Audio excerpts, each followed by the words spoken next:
Chapter 60, Ear and Hearing Disorders. In Chapter 58, we learn about those parts of the ear, right? So you have your external ear and you have your internal ear, your middle ear.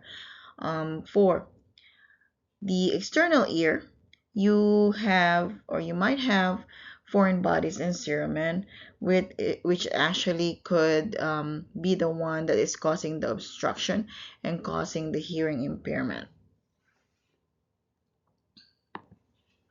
Obviously, for foreign bodies, what we're gonna want to do first is to actually see and visualize with an otoscope as to what is actually the foreign body that is blocking the ear canal. And if we can remove it easily, then we can just do that. Or if it's actually, for example, an insect that got in there and then it's blocking it, then what we can do is we actually could do like flushing, right? We can flush the ear. We call it ear irrigation. But when we do that or before we do that, we gonna make sure that remember your tympanic membrane. Tympanic membrane should be intact before we actually could do the flushing of the ear to clean whatever is obstructing there. Same thing for the impacted cerumen. This is one of the most common causes of obstruction. What we do is if it's the impaction is really bad, what the doctor is going to do is they will order some eardrops first to kind of like soften the cerumen, and then we will do the irrigation.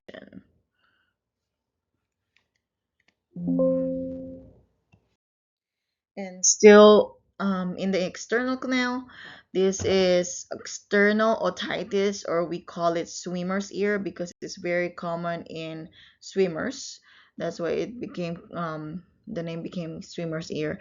This is an infection and inflammation of lining of the external canal and is usually caused by staphylococci or streptococci, or may even be caused by fungi. Signs and symptoms: there will be pain, dizziness, fever, and some drainage. How do we treat this?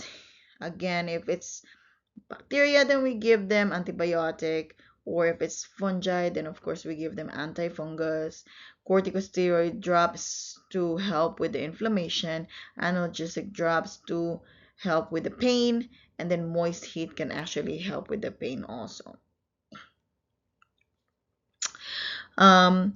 What we do sometimes is we use what we call earwick, right? It's like a little tiny swab, well, not swab, like a cotton thing. And then what we do is we put it in the external canal, and that's when we actually drop the medication so that the medication can actually stay in that area. Okay. Now, nursing care. Tympanic membrane must be intact. I just did say that earlier on before we even actually do some flushing of the ear.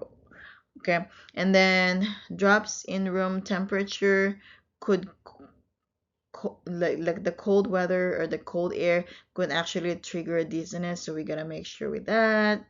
And then teaching family member how to apply the drops if they're actually going home into a home environment. And then pain needs to be addressed. Pain is treated with analgesics, right? Pain is treated with analgesics. Dizziness too, we gotta make sure that we're preventing the injury because they're gonna be dizzy. And then prevention. This is an infection and inflammation that is caused by organism. So in order for us to prevent, we gotta make sure that we're doing good hand hygiene, good hand washing. Otitis media is the infection of the middle ear. So this one is middle ear, okay?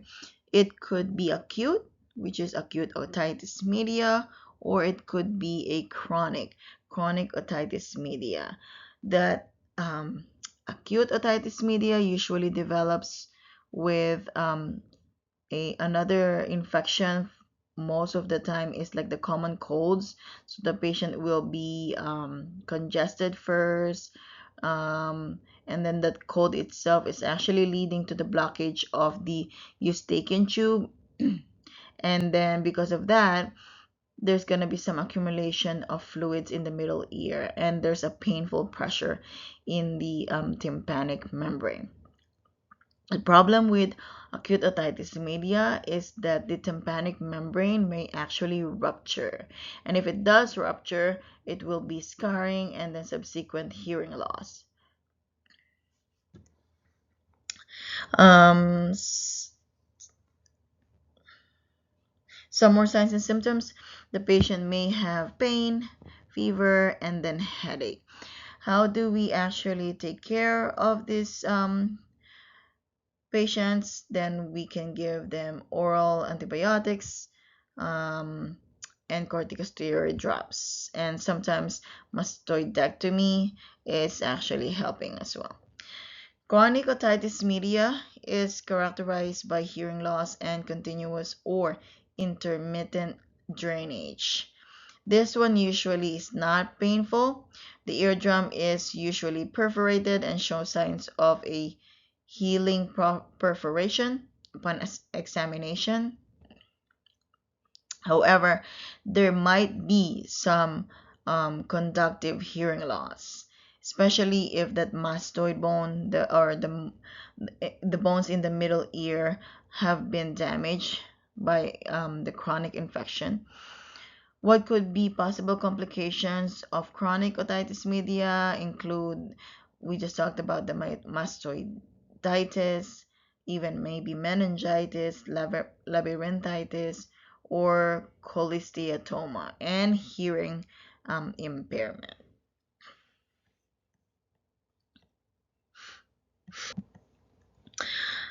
Antihistamine can be given to the patient if it's caused by allergy, right? If allergies are the contributing factor to the problem, then we can give them antihistamines. Um, there's also what we call myringotomy, is the creation of a small opening in the tympanic membrane to kind of like open the middle ear a little bit and kind of like lessen the pressure. And then possible complications of chronic otitis media include, again, mastoid. Autosclerosis. This is a hereditary condition in which an abnormal growth causes the footplate of the stapes to become fixed. And because of that stapes being fixed, it cannot vibrate. So those sound waves that's actually going into the inner ear cannot be transmitted. And it could cause hearing loss, like conductive hearing loss. In page 1189, that is what we call is tapectomy, right? To actually correct the situation for the autosclerosis. If you look that letter A, there's a before surgery, which the stapes is there. However, there's like a sclerosis at the foot of the stapes. So what they do is they remove it, right? And then they put the prosthesis in there so that it's actually more, it's not fixed, so that a sound wave can now actually be transmitted when it goes inside the inner ear. If the disease also involves the inner ear, then the patient has a sensory neural hearing loss.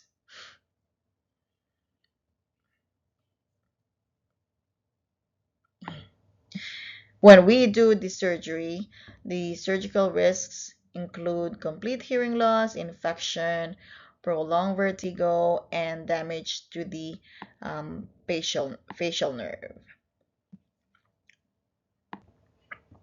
After the surgery, we gotta be very careful with the pain relief, safety, prevention of infection, and then making sure that we're avoiding the pressure in the ear. Because remember, we put a prosthesis in there, there's a graft in there, so we gotta make sure that that pressure is actually not high to make sure that it could heal properly and it does not cause complications. Okay. um just one thing to remember, that after the surgery, the stapedectomy, the patient can actually have some nausea, vomiting, and vertigo, and these are very common. So we gotta make sure that the patient is safe, right? Your vertigo, make sure that the patient is in an environment where even if they get dizzy, then they can actually just sit down right away and be in a safe environment. The patient should actually also avoid contact with people who are sick, who have colds or flu or other respiratory illness. Then we also gotta make sure that there's a balanced diet and adequate rests so that the patient can have some tissue healing, and making sure that there's no risk, or there's a low risk for infection.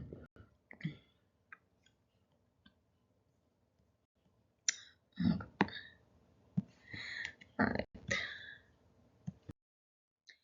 Labyrinthitis is the inflammation of the labyrinth. Okay, it could be acute or chronic. Usually for those acute, it's secondary to an upper respiratory infection, and for the chronic, obviously, is the one that is actually um, more gradual, right? Signs and symptoms of labyrinthitis: there will be a vertigo, of course, because it's responsible for balance, right? So vertigo, nausea, vomiting, headache, anorexia, nystagmus, and sensory neural hearing loss. A typical episode of labyrinthitis lasts 3 to 6 weeks. Medical treatment. So, medical treatment, we're going to make sure that we're taking care of the symptoms of the patient. Antiemetics would help us with vertigo, nausea, and vomiting. Okay. Antibiotics, to treat, especially if it's caused by bacteria. And supportive care, making sure we are addressing if there's any pain. Okay. Monitoring them for any infection, monitoring those who are having those nausea and vomiting for fluid and electrolyte imbalance.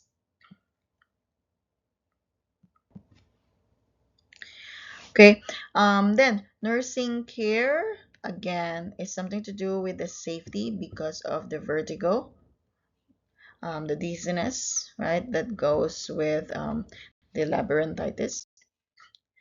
Okay, Meniere's disease.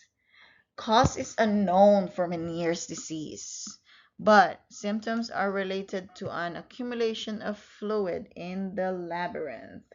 This is also called endolymphatic hydrops, and this is a disorder. Again, the cause is unknown, but the symptoms are actually related to the accumulation of fluid in the inner ear. And then, one thing to remember for Meniere's disease is there's triggers. Okay, there is triggers. And what are those triggers? What could triggers be? Alcohol, nicotine, stress, um, certain stimuli like your bright lights, and then sudden movements of the head, or maybe sudden movement of the body itself. Signs and symptoms: there will be a hearing and balance disturbances. Okay, hearing and balance disturbances to the point where sometimes it affects the quality of life of a patient, because some of them, they would just stand up and then they will have these balance disturbances, and they would just drop to the floor. So it actually affects the activity of daily livings, right? Because it's kind of hard for them to actually you know um, walking around, and then all of a sudden they will have these balance disturbances, and then they're gonna have to you know um, make sure that they're safe, and drop on the floor, or drop, or maybe sit down. Okay. All right. Medical diagnosis. How do we diagnose this? Based on history and physical findings, and based on what the patient is actually experiencing. Okay. They will have some um, hearing loss, and then they will have a severe attack of vertigo, um, and then balance disturbances. Surgical treatment only advised when all other measures have failed. Oh, sorry. But by the way, medical treatment, we can give them atropine, epinephrine, benzodiazepines, antihistamines, antiemetics, anticholinergics, vasodilators, and diuretics. And then surgical management is only advised when all of these other measures have failed. What they do is they try to drain the excess fluid from the inner ear, or cut the part of the acoustic nerve that controls the balance. um, Pre and post surgical monitoring, still the same. All right, we're going to check for uh, infection and bleeding and potential hearing loss. Presbycusis, this one is a hearing loss that is associated with aging.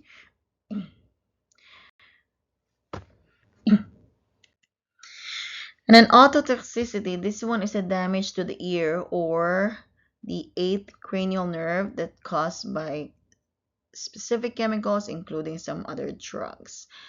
Like your aspirin, salicylates, right? This is an ototoxic drug, and some of the antibiotics too, like the aminoglycoside, can actually cause ototoxicity to damage the ear, okay, the nerves of the ear. Signs and symptoms, there might be some tinnitus, right? Ringing of the ear, right? Reversible tinnitus, to sometimes it could even be that bad that there will be a permanent hearing loss.